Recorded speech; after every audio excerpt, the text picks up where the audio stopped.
नमस्कार बच्चों, आप सभी का स्वागत है एक बार फिर से आपके अपने YouTube channel Shri Shyam classes में। आज हम इस अध्याय को करने वाले हैं। यह अध्याय हमारा जो रहेगा वो कक्षा 6 का रहेगा और इसमें कक्षा 6 का जो 5 नंबर अध्याय है उसके बारे में अध्ययन करेंगे, क्योंकि ये अध्याय जो है वो काफ़ी इम्पोर्टेंट है परीक्षा की दृष्टि से। और ये जो लेसन है हमारा काफ़ी बड़ा लेसन है, तो इसको हम 2 भागों में करने वाले हैं कंप्लीट। और सबसे पहले हमारा जो भाग नंबर 1 है, इसमें हम इसके जो आधे भाग को है वो कंप्लीट कर लेते हैं। तो चलिए शुरू करते हैं आज के अपने इस अध्याय को। और उससे पहले वही बात कि आप जो हैं इस चैनल को अवश्य सब्सक्राइब कर लें। चैनल का नाम आपको सामने दिखाई पड़ रहा होगा, श्री श्याम क्लासेस नौहर, ठीक है। और इस पर आपको जो है सभी प्रकार के एसएसटी की जो क्लासेस हैं वो निरंतर लगती रहेगी। और वीडियो को पूरा जरूर देखें, क्योंकि वन लाइनर में ही हम कंप्लीट कर रहे हैं इसको, ठीक है ना। तो वन लाइनर में कंप्लीट कर रहे हैं। तो आज अध्याय संख्या जो 5 है हमारा कक्षा 6 का, उसको लेकर के आपके सामने हाजिर हुए हैं। और इस लेसन का नाम रहेगा पृथ्वी के प्रमुख परिमंडल। तो इस अध्याय को हम वन लाइनर में पूर्ण करने वाले हैं। तो चलिए शुरू करते हैं आज के इस अध्याय को बिना किसी देरी के साथ। सबसे पहले है कि पर्यावरण के प्रमुख घटक कितने होते हैं, यानी जिस आवरण में, जिस पर्यावरण में हम रहते हैं उसकी अगर बात करें तो वो किसी न किसी प्रकार से आपस में एक दूसरे के साथ क्रिया करके, मतलब उसमें जितने भी जीव जंतु हैं, चाहे वो पेड़ पौधे हैं, वो सारे क्या है एक दूसरे पर निर्भर और एक दूसरे के साथ क्रिया कर कर ही क्या है जीवित रहते हैं।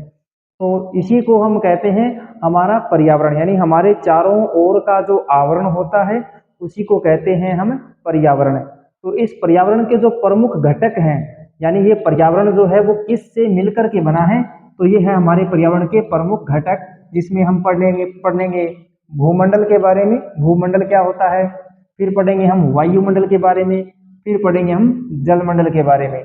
तो बिल्कुल ही आसान भाषा और शब्दों को देखने से पता चलता है कि ये बिल्कुल ही आसान सा जो है लेसन है। और भूमंडल यानी भू का मतलब क्या होता है, भूमि, क्या होता है, भूमि। यानी भूमंडल के बारे में अगर देखें तो भूमंडल यानी पृथ्वी के बारे में अध्ययन करते हैं। तो सबसे पहले देखते हैं भूमंडल क्या होता है। भूमंडल का अर्थ होता है पृथ्वी के ठोस भाग को, यानी पृथ्वी का जो ठोस भाग होता है जिस पर हम रहते हैं, निवास करते हैं, वो क्या कहलाता है, वही कहलाता है हमारा भूमंडल। क्या कहलाता है वो कहलाता है हमारा भूमंडल। और इसके बाद में अगर देखें तो पृथ्वी की सतह के 2 मुख्य भाग होते हैं। यानी अगर बात करें कि हमारी पृथ्वी है और इस पृथ्वी पर जब हम रहते हैं तो हम किस भाग पे रहते हैं, हम रहते हैं उससे ठोस भाग पर। किस भाग पे रहते हैं, ठोस भाग पर रहते हैं, यानी स्थल भाग जिसको कहते हैं। और स्थल भाग में क्या है, विभिन्न प्रकार के जो पर्वत हैं वो भी मिलेंगे आपको, पहाड़ियां हैं वो मिलेंगी, पठार हैं वो भी मिलेंगे। और इस पृथ्वी के जो स्थल भाग है, इस स्थल भाग को या भूमंडल को जो है हम 2 भागों में बांटते हैं, ठीक है। कितने भागों में बांट लेते हैं, 2 भागों में। यानी पृथ्वी का जो 2 भाग हो जाएगा उसमें से एक तो होता है स्थल भाग, ठीक है। और स्थल भाग के बाद में जो दूसरा भाग है वो हमारा रह जाता है जल मंडल का। किसका रहता है, जलमंडल का दूसरा भाग रहता है, ठीक है। अब स्थल भाग है और एक है हमारा जलमंडल यानी जल का भाग। तो पृथ्वी के कहते हैं कि बहुत बड़े भाग पर जो है वो क्या है, जल है, यानी 71% भाग पर जो क्या है, जल है, ठीक है। तो इसी लिए क्या है, ये इसका ज्यादातर भाग है वो जल से जो है वो घिरा हुआ है। और इसी वजह से इसको नीला ग्रह भी कहते हैं, ठीक है ना। तो इसको हम बांट लेते हैं 2 भागों में भूमंडल को, यानी इसके 2 मुख्य भाग होते हैं, एक स्थल भाग और एक जलमंडल भाग।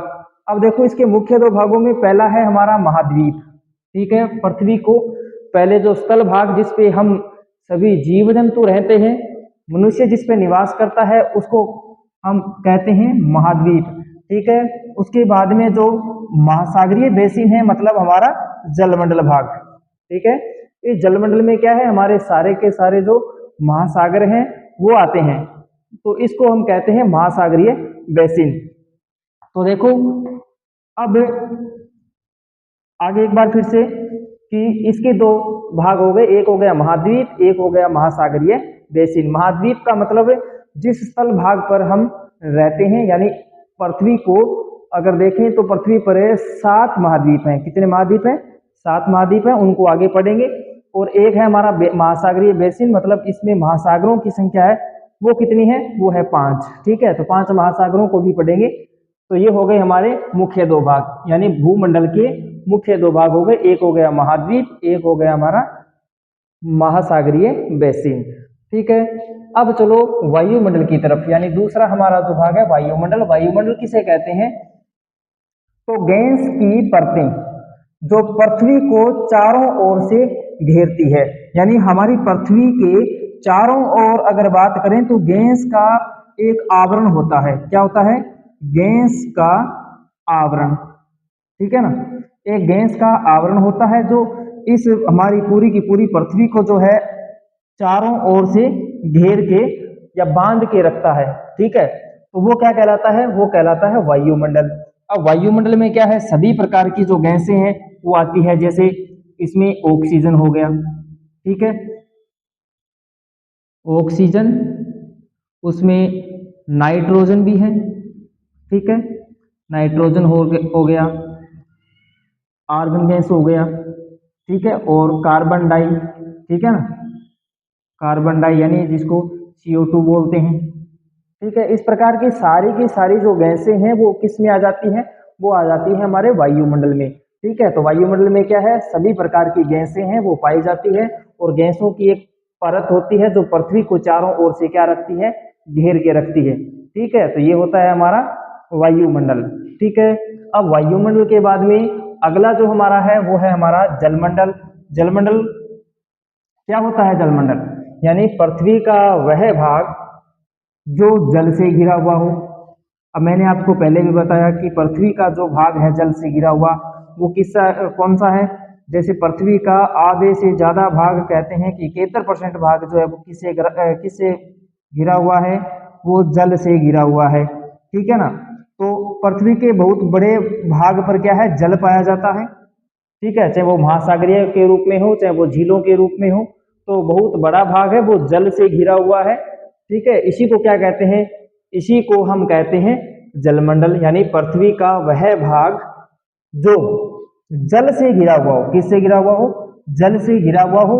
और इस जल में केवल महासागरीय जल अकेला नहीं है, यानी जिसमें जल की सभी अवस्थाएं आती हों, यानी इसमें सभी प्रकार की जल की जो अवस्थाएं हैं वो आती हैं। अब जल की अवस्थाओं की बात करें तो जल जो है वो 3 रूप में हमें पृथ्वी पर मिलता है। पहला क्या होता है? वर्षा के रूप में। ठीक है ना, वर्षा के रूप में, वर्षा के रूप में यानी बूंदों के रूप में पृथ्वी से जो है, सॉरी, पृथ्वी पर जो है वो बारिश के रूप में जल गिरता है। ठीक है, उसके बाद में एक होता है जल, जो जलवाष्प कह सकते हैं, यानी एक है बर्फ, सॉरी ये बर्फ है, ये हमारा है बर्फ, ये बर्फ है। एक बार फिर से देखो, पृथ्वी की जो है वो 3 अवस्थाएं हैं। इसमें पहला है हमारा बर्फ, यानी पृथ्वी पर हमें जो जल मिलता है वो बर्फ के रूप में भी मिलता है। ठीक है ना, जमा हुआ जो भाग होता है पानी का वो क्या कहलाता है? वो कहलाता है बर्फ। ठीक है, अब दूसरी अवस्था कौन सी है? जिसको लिक्विड यानी जल के रूप में हम पीते भी हैं। ठीक है ना, तो वो लिक्विड, तरल। ठीक है ना, तो ये हो गया हमारा जल। उसके बाद में है जल वाष्प। जल वाष्प क्या होता है कि जब भी पानी को गर्म करते हैं या इससे उठने वाली जो भाप होती है, ठीक है ना, क्या उठती है? जो भाप उठती है उसी को कहते हैं क्या? जल वाष्प, यानी जल का वाष्प के रूप में पाया जाना, ये क्या कहलाता है? जल वाष्प कहलाता है। और जल वाष्प कैसे? यानी सूर्य का जब प्रकाश है वो समुद्रों पर गिरता है, और समुद्रों से क्या है? जल जो है वो एक वाष्प बनकर, एक भाप बनकर जो है वो वायुमंडल में पहुंचता है। तो इस प्रकार से क्या है? हमारा जो जलमंडल है, जलमंडल में हमने पढ़ा कि जलमंडल में जल की 3 अवस्थाएं होती हैं। एक तो होती है हमारी बर्फ, एक होता है हमारा जल, और एक होता है जल वाष्प। ठीक है, ये तीन अवस्थाएं हैं, यानी जल हमें पृथ्वी पर तीन रूप में मिलता है। एक मिलता है बर्फ के रूप में, दूसरा मिलता है लिक्विड यानी जल के रूप में, और तीसरा मिलता है हमें जलवाष्प के रूप में। यानी तीन प्रकार की अवस्थाएं होती हैं जल की। तो ये हो गया हमारा जलमंडल। तो इसमें सभी प्रकार का जल है वो शामिल करते हैं जलमंडल में। ठीक है, अब आगे वायुमंडल हमने पढ़ लिया, जलमंडल हमने पढ़ लिया। तो चलिए अब थोड़ी सी और बढ़िया जानकारी जो है वो आपके लिए लेके आते हैं, क्योंकि ये पाठ अगर बात करें तो बहुत बढ़िया पाठ है। थोड़ा सा ध्यान से अगर पढ़ोगे, थोड़ा सा ध्यान से अगर इसको सीखने की कोशिश करोगे तो एकदम आसान सा लेसन है और याद भी जल्दी हो जाएगा। तो आगे वाला हमारा टॉपिक है कि विश्व का सबसे ऊंचा शिखर, यानी दुनिया का सबसे ऊंचा शिखर अगर बात करें तो वो कौन सा है। दुनिया का सबसे ऊंचा जो शिखर है वो माउंट एवरेस्ट है। कौन सा है? Mount Everest. ठीक है, ये दुनिया का सबसे ऊंचा पर्वत शिखर है जिसका नाम है माउंट एवरेस्ट, और इसकी अगर ऊंचाई की बात करें तो वो है 8,848 मीटर। ये पृथ्वी से इतने ऊंचाई पर स्थित है। ठीक है, इसकी कुल अगर ऊंचाई की बात करें तो 8,848 मीटर जो है वो इसकी ऊंचाई है मीटर में। उसके बाद में ये तो हो गई ऊंचाई की बात कि दुनिया का सबसे ऊंचा जो स्थान है वो कौन सा है, तो वो ऊंचा शिखर है हमारा माउंट एवरेस्ट। उसके बाद में अगर देखें विश्व का सबसे गहरा स्थान मतलब गहराई वाला भाग कौन सा है। ठीक है ना, ये तो सबसे ऊंचा भाग था। और उसके बाद में अगर विश्व का सबसे गहरा स्थान देखें, गहरा भाग देखें, सबसे गहरा यानी सबसे गहरा भाग जो है वो कौन सा है, वो है जी मेरियाना गर्त। कौन सा है? वो है मेरियाना गर्त। ठीक है, मेरियाना गर्त, ये गर्त की जो गहराई है वो कितनी है? लगभग 11,022 मीटर। ठीक है, कितना है? लगभग 11,022 मीटर ये गहरा है। और इस किस महासागर में है? ये है प्रशांत महासागर में। ठीक है, ये है हमारा प्रशांत महासागर में सबसे गहरा स्थान दुनिया का। तो विश्व का सबसे गहरा भाग जो है वो मेरियाना गर्त है। विश्व का सबसे ऊंचा पर्वत शिखर है वो माउंट एवरेस्ट है, जिसकी ऊंचाई कितनी है? तो इसकी ऊंचाई है 8,848 मीटर। ठीक है, अब ये तो थी बेसिक सी जानकारियां, और ये जो पर्सन है ये बहुत बार पूछे भी गए हैं, क्योंकि ये जीके के तौर पे अगर देखें तो काफी बढ़िया पर्सन है। सबसे गहरा स्थान, सबसे ऊंचा स्थान विश्व का, ये पूछते हैं। तो ये आपके लिए क्या है, एक जीके के टाइप पे क्या है, पर्सन याद रह जाएगा, आपको याद हो जाएगा।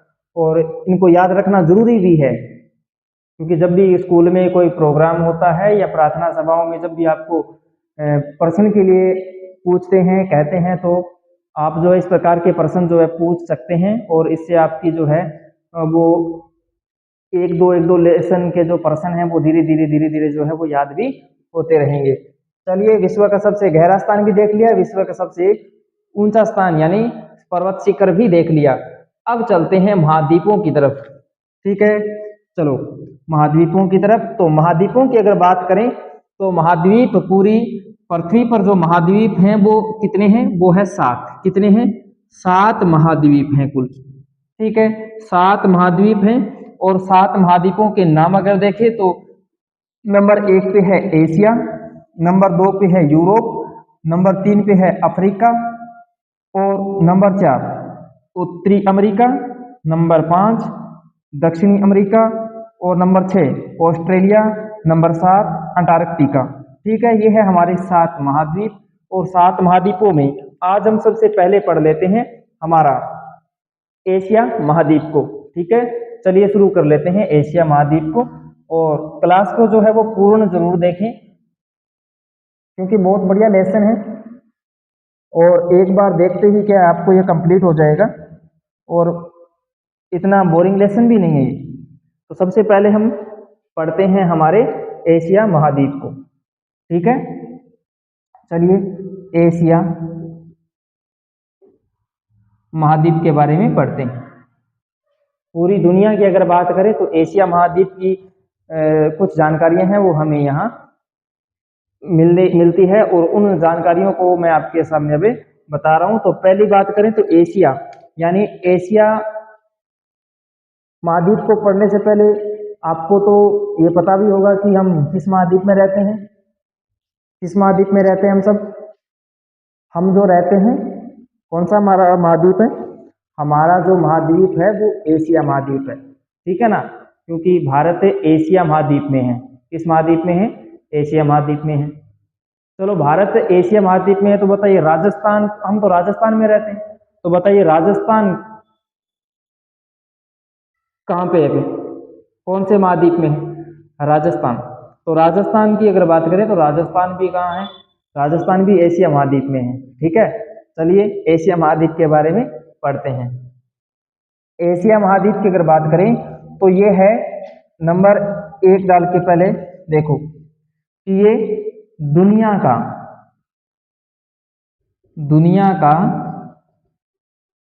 सबसे बड़ा महाद्वीप है, ठीक है। दुनिया का सबसे बड़ा महाद्वीप कौन सा है? एशिया महाद्वीप है, यानी 1 नंबर पर हैं हम, ठीक है ना। हमारा जो एशिया महाद्वीप है ये सबसे बड़ा महाद्वीप है दुनिया का। उसके बाद में अगर दूसरी बात करें कि एशिया महाद्वीप बड़ा तो है, तो ये संपूर्ण पृथ्वी का, यानी पूरी अगर पृथ्वी का जो भाग है वो कितना घेरता है, तो वो 1/3 भाग पर है। कितने पर है? 1/3 भाग पर कौन फैला हुआ है? हमारा एशिया महाद्वीप, ठीक है। एशिया महाद्वीप कितने पे है? 1/3, यानी अगर कहें कि 1/3 भाग जो है वो कौन घेरता है? वो एशिया घेरता है, ठीक है। तो पहली बात हमने ये पढ़ी कि सबसे बड़ा बड़ा महाद्वीप, ठीक है, वो कौन सा? एशिया, ठीक है। उसके बाद में दूसरी चीज क्या पढ़ी कि ये संपूर्ण पृथ्वी के कितने प्रतिशत भाग पर या कितने तिहाई भाग पर है? तो ये जो है वो 1/3 भाग पर है, ठीक है। 1/3 भाग पर फैला है, ठीक है। ये हो गई हमारी दूसरी बात। पहली बात, दुनिया का सबसे बड़ा महाद्वीप। नंबर 2, 1/3 भाग पर फैला हुआ है। और उसके बाद में अगर बात करें कि ये है किस गोलार्ध में, यानी गोलार्ध की बात करें तो पृथ्वी के जो है वो 2 गोलार्ध हैं। ये तो होता है उत्तरी गोलार्ध, ये होता है हमारा दक्षिणी गोलार्ध। उसके बाद में भी अगर बांटें तो ये होता है हमारा पश्चिमी, ये है हमारा पूर्वी, ठीक है। तो अब हमारा जो एशिया महाद्वीप है वो कहाँ पर है? वो हमारा एशिया है वो इस भाग में स्थित है। कहने का मतलब ये कौन सा भाग हो गया? ये हो गया पूर्वी गोलार्ध। कौन सा हो गया? पूर्वी गोलार्ध, ठीक है। तो ये हमारा जो है एशिया यहाँ बसा हुआ है, तो ये है हमारा एशिया पूर्वी गोलार्ध में, ठीक है। तो आगे 3 नंबर हमारा ये हो जाएगा कि पूर्ण रूप से किस गोलार्ध में है? तो यह पूर्वी गोलार्ध में स्थित है, ठीक है। तो ये क्या है? पूर्वी गोलार्ध में स्थित है। उसके बाद में और क्या है एशिया महाद्वीप की अगर बात करें तो एशिया महाद्वीप में तीसरी बात ये हो गई कि यह पूर्वी गोलार्ध में है। और कर्क रेखा, यानी कर्क रेखा भी गुजरती है, ठीक है ना। कर्क रेखा है वो भी गुजरती है, कहाँ से? एशिया महाद्वीप से, ठीक है ना। एशिया महाद्वीप से कौन गुजरती है? कर्क रेखा है वो भी गुजरती है। कर्क रेखा तो अपने राजस्थान से भी तो गुजरती है ना, तो हम कहाँ आ गए फिर? एशिया में, ठीक है ना। कर्क रेखा है हमारे राजस्थान से भी गुजरती है, ठीक है, डूंगरपुर और बांसवाड़ा से, ठीक है। उसके बाद में कर्क रेखा भी गुजरती है। और उसके आगे वाला जो टॉपिक है और क्या है इसके बारे में कि एशिया की अगर बात करें तो एशिया में कुल अगर देश देखें, कुल देश, ठीक है, कुल देश जो है वो 49 है। कितने हैं? 49 देश, ठीक है ना। कुल देशों की संख्या एशिया महाद्वीप में है वो 49 देश हैं, ठीक है। अब ये तो है इसकी कुछ बातें। अब एक बात फिर से थोड़ा सा समझिए आप।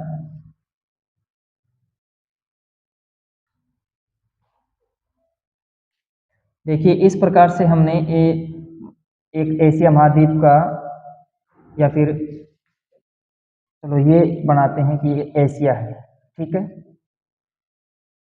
एशिया महाद्वीप ये है हमारा एशिया महाद्वीप। और क्या है एशिया महाद्वीप के बारे में? एशिया महाद्वीप जो है, एशिया महाद्वीप के यहाँ अगर बात करें इस ओर, यानी ये है इस एशिया महाद्वीप की पश्चिमी साइड। कौन सी साइड है? पश्चिमी साइड। तो एशिया महाद्वीप के इस पश्चिमी साइड में जो है वो एक पर्वत लगता है। कौन सा पर्वत लगता है? इस पर्वत का नाम है जी, यहाँ एक पर्वत श्रृंखला है, ठीक है, और इस पर्वत का नाम है यूराल। क्या नाम है? यूराल पर्वत, ठीक है। ये यूराल पर्वत है, ये एशिया के पश्चिम में है, ठीक है। और पश्चिम में होने की वजह से अब ये है कि अब इस यूराल पर्वत के तुरंत बाद में, यानी यूराल पर्वत के भी पश्चिम में कौन है? वो है यूरोप। कौन है? यूरोप। तो यूरोप महाद्वीप जो है, यूरोप महाद्वीप इस प्रकार से जो है वो बीच में इन दोनों को अलग करने वाला, ठीक है, यानी इस ओर अगर बात करें तो इस ओर दोनों ओर से जो है अलग करने वाला, इन दोनों महाद्वीपों को अलग करने वाला, यूरोप को और एशिया को अलग करने वाला, वो कौन सा है? वो अगर बात करें तो वो इधर पड़ता है यूराल, ठीक है।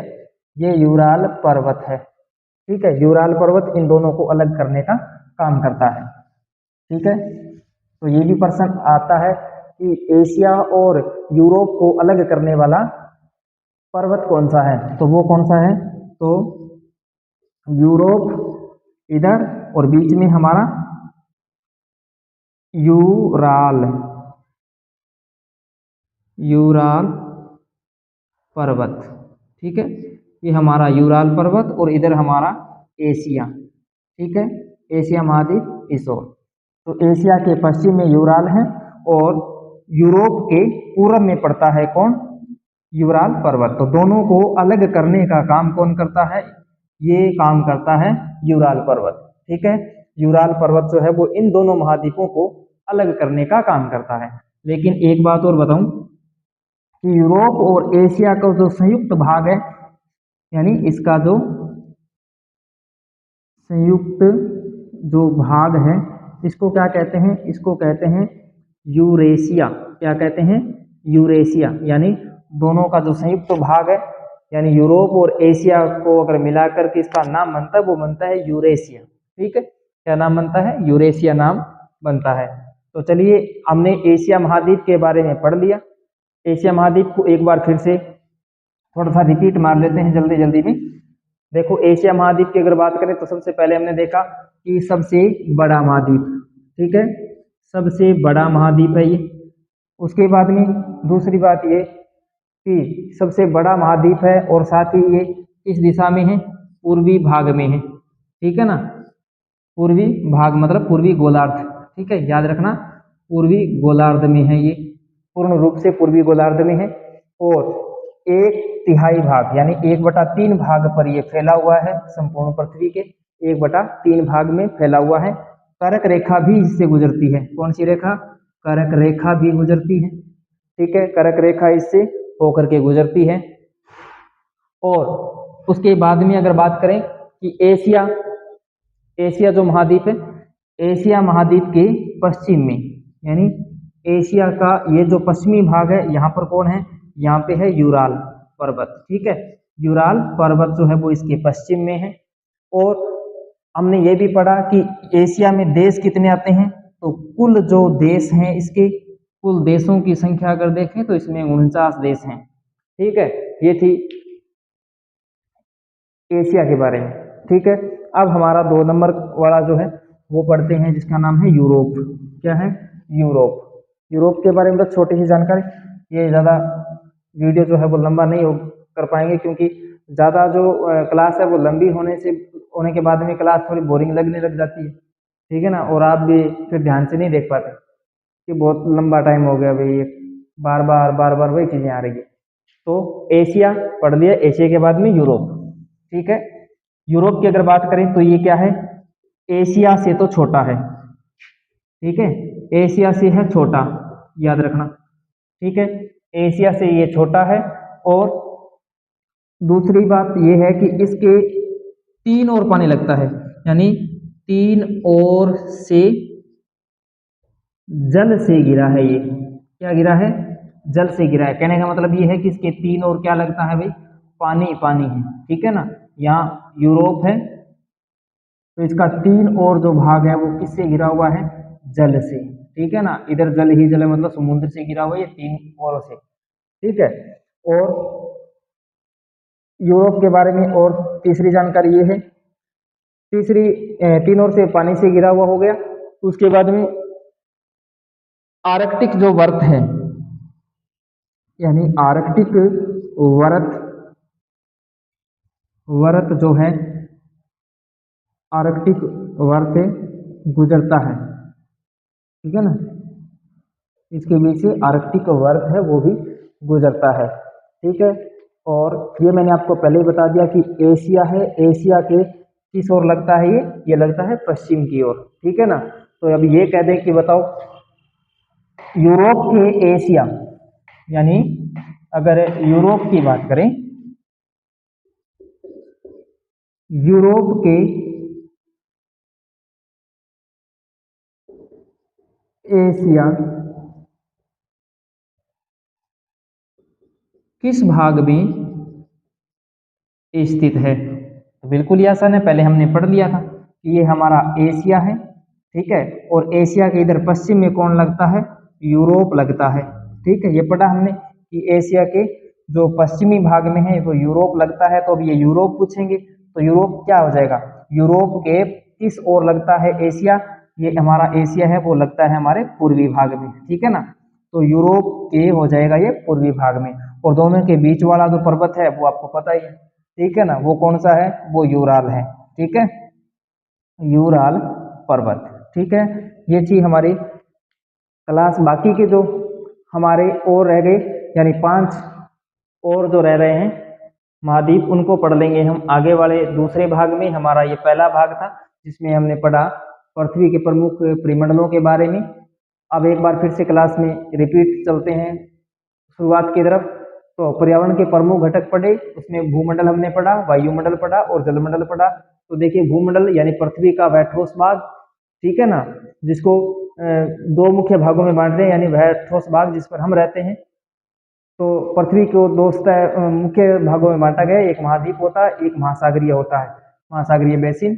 उसके बाद में वायुमंडल, वायुमंडल क्या होता है? इसमें गैस की परतें होती हैं जो पृथ्वी को चारों ओर से घेर के रखती है, ठीक है। उसके बाद में जलमंडल, जलमंडल की बात करें तो पृथ्वी का वह भाग जो जल से घिरा हुआ हो जलमंडल कहलाता है। और जल में क्या है? सभी प्रकार की, यानी इसकी जल की जो अवस्थाएं हैं वो पाई जाती है, जिसमें 3 अवस्थाएं हैं।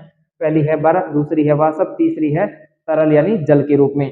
उसके बाद में विश्व का सबसे ऊंचा शिखर अगर देखें तो वो कौन सा है? माउंट एवरेस्ट है, माउंट एवरेस्ट है, जिसकी ऊंचाई अगर बात करें तो 8,848 मीटर है।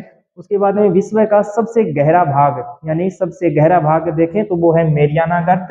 इसकी गहराई कितनी है? लगभग 11,022 मीटर है, जो प्रशांत महासागर में स्थित है, ठीक है। उसके बाद में महाद्वीप हम पढ़ रहे हैं, तो महाद्वीपों की संख्या है पूरी पृथ्वी पर वो है 7 महाद्वीप। और 7 महाद्वीपों में हमने जो है आज 2 महाद्वीप है वो पढ़ लिए हैं। पहला हमने पढ़ा एशिया महाद्वीप, दूसरा हमने पढ़ा यूरोप। एशिया के बारे में क्या पढ़ा कि एशिया महाद्वीप है वो सबसे बड़ा महाद्वीप है, और एशिया जो है वो सबसे बड़ा महाद्वीप है, और इसके संपूर्ण पृथ्वी के 1/3 भाग पर फैला हुआ है। और जनसंख्या की दृष्टि से देखें तो भी ये बड़ा है।